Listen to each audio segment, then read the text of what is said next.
додгоҳи шаҳри Кӯлоб хонандаи синфи даҳуми мактаби миёнаи рақами 5 шаҳр Хуршед Одинаевро барои ба ҳалокат расондани ҳамсинфаш ба 4 соли зиндон маҳкум кард. мушаххас нест ки хонаводаҳои тарафайн бо ҳукми додгоҳ розӣ ҳастанд ё на. додситони шаҳри Кӯлоб дар як нишасти хабарӣ эълон кард ки парвандаро ба таври комил баррасӣ карда ба додгоҳ фиристодаанд. ба гуфтаи додситон, додгоҳ акнун ҳукми ниҳоиро содир кардааст ки дорои эътибори қонунӣ дорад.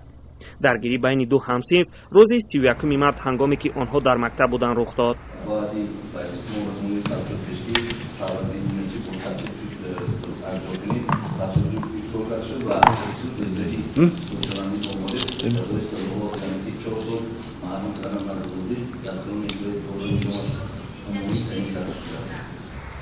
ин ҳодисаи аввалин дар мавриди аз ин нав дар миёни хонандагони макотиби миёнаи тоҷикистон нест. аммо мақомоти додситони минтақаи Кӯлоб аз коҳиши ҷурмҳо байни наврасон нисбат ба солҳои гузашта хабар доданд. аммо додситони шаҳри Кӯлоб таъкид кард ки ҷиноятҳо миёни ҷавонони шаҳр афзоиш ёфтааст, вале ӯ омори дақиқеро ироа накард. гарчанде ки дар миқёси агар минтақаи Кӯлоб агар содиршави ҷинояткорӣ агар кам гардида бошад, ҳамин ҳолат дар шаҳри Кӯлоб афзудааст.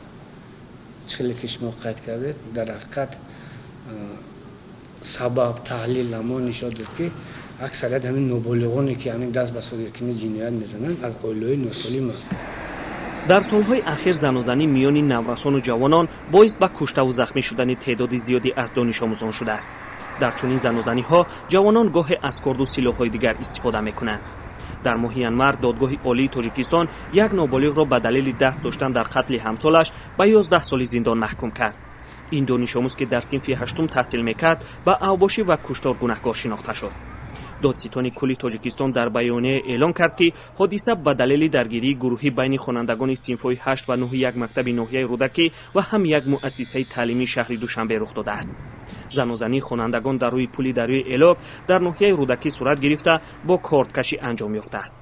дар хабарномаи додситони кул гуфта шуда буд ки занозанӣ байни наврасон тобистони соли гузашта рух дода ҳукми навраси гумонбар рӯзи 10 январ эълон шудааст.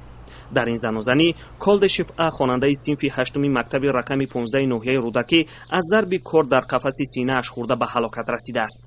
бо ҳукми додгоҳи олӣ навраси гумонбар ба 11 соли зиндон бо адо кардани ҷазо дар колонияҳои тарбиявии низомаш умумӣ маҳкум карда шуд. мақомот дар гузашта гуфтанд барои пешгирӣ аз ин ҳодисаҳо маъракаи тафтиши мактабҳо ва ҷустуҷӯю дарёфти корд аз хонандагонро ба роҳ монда дар мактабҳо муҳофиз гузоштаанд. маҳмуҷон раҳматзода, Озодӣ, Кӯлоб.